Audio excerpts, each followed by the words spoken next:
মহান স্বাধীনতা এবং জাতীয় দিবস 2025 উদযাপন উপলক্ষে আয়োজিত আমাদের মাঝে জাতীয় বীর মুক্তিযোদ্ধাদের অংশগ্রহণে বীর মুক্তিযোদ্ধাদের সংবর্ধনা অনুষ্ঠানে আমাদের মাঝে উপস্থিত উপজেলার সম্মানিত বীর মুক্তিযোদ্ধাবৃন্দ, আমাদের মঞ্চে উপস্থিত আছে উপজেলা স্বাস্থ্য পরিবার পরিকল্পনা কর্মকর্তা মহোদয়, দাউদকান্দি মডেল থানার ভারপ্রাপ্ত কর্মকর্তা মহোদয়, আমাদের উপজেলা ইঞ্জিনিয়ার মহোদয়, আমাদের উপজেলা পর্যায়ে বিভিন্ন বিভাগের কর্মকর্তা বৃন্দ এবং অন্যান্য সম্মানিত উপস্থিতি।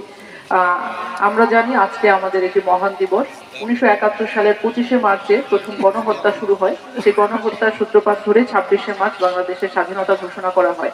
এই সেদিন থেকেই আমরা বাংলাদেশকে স্বাধীনতা দিবস হিসেবে 26শে মার্চকে আমরা অংশগ্রহণ করি এবং আমরা পালন করি আমাদের একটি জাতীয় দিবস হিসেবে। এবং এই অর্জনের মূল কাণ্ডারি হচ্ছেন আপনারা, যারা আমার সামনে বসে আছেন।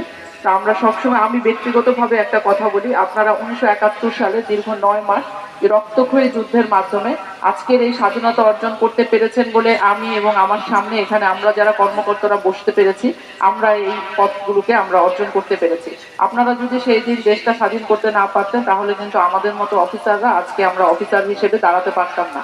কারণ আমরা জানি পাকিস্তানিরা যারা পশ্চিম পাকিস্তান পূর্ব পাকিস্তান দুটো ভাগ করে সবসময় আমাদের বাংলাদেশের মানুষ তাদেরকে নির্যাতিত করে রাখতো এবং সকল সরকারি পদ থেকে সকল কিছুতে আমাদেরকে নিপীড়িত করে আমাদেরকে কখনোই সরকারের উচ্চ পদে যেতে দিত না এবং আমরা কখনোই আগাতে পারতাম না। তো আপনাদের কারণে আমরা আজকে দেশ পেয়েছি, আমরা বিশ্বের মানচিত্রে আমাদের দেশকে পেয়েছি এবং আপনাদের কারণে আমরা আজকে আপনাদেরকে সংবর্ধনা দিতে পারছি।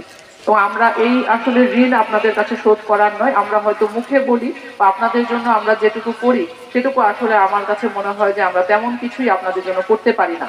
আমাদের আরো অনেক কিছু করার আছে এবং আপনারা যারা আজকে এসেছেন আমি কৃতজ্ঞ আপনাদের প্রতি। আপনারা তখন তরুণ ছিলেন, 1971 সালে যারা তরুণ হিসেবে যুদ্ধ করেছেন আজকে তারা বয়োবৃদ্ধ, আজকে তারা শারীরিকভাবে অসুস্থ।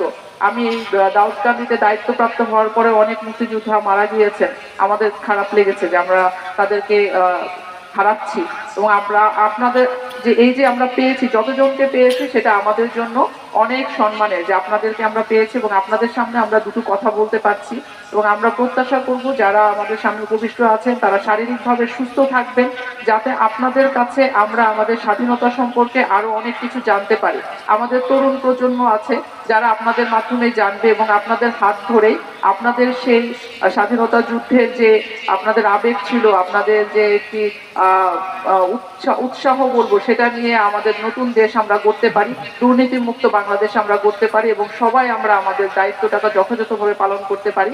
আপনাদেরকে আমরা চাই সুস্থভাবে থাকবেন এবং পরবর্তীতে যে কোনো প্রোগ্রামে আমরা যেন আপনাদের এই উপস্থিতি থেকেও আজকে যারা অসুস্থতার কারণে আসতে পারেননি তারা যেন সুস্থভাবে আমাদের মাঝে আসতে পারেন, আমরা তাদের সাথে সম্মান দিয়ে কথা বলতে পারি, তাদেরকে যথাযথ সম্মান জানাতে পারি, আমরা সেই সুযোগটা চাই। আমি আজকে রোজার দিনে আর কথা বাড়াচ্ছি না, আপনারা সবাই অনেকক্ষণ ধরে ধৈর্য ধরে বসে আছেন, সবাই ফিরবেন। আমাদের সম্মানিত অফিসাররা আছেন, আমার সামনে উপবিষ্ট সম্মানিত বীর মুক্তিযোদ্ধারা আছেন, সবাইকে আজকের এই অনুষ্ঠানে অংশগ্রহণের জন্য এবং আমাদেরকে সুযোগ প্রদানের জন্য আমি উপজেলা প্রশাসনের পক্ষ থেকে ধন্যবাদ এবং কৃতজ্ঞতা জ্ঞাপন করছি। আমি সবার কাছে আবারও আমাদের সকলের জন্য দোয়া চাচ্ছি এবং সামনে আসন্ন ঈদ উল ফিতর, আমি সবাইকে অগ্রিম ঈদ উল ফিতরের শুভেচ্ছা জানিয়ে আমার আজকের বক্তব্য শেষ করছি।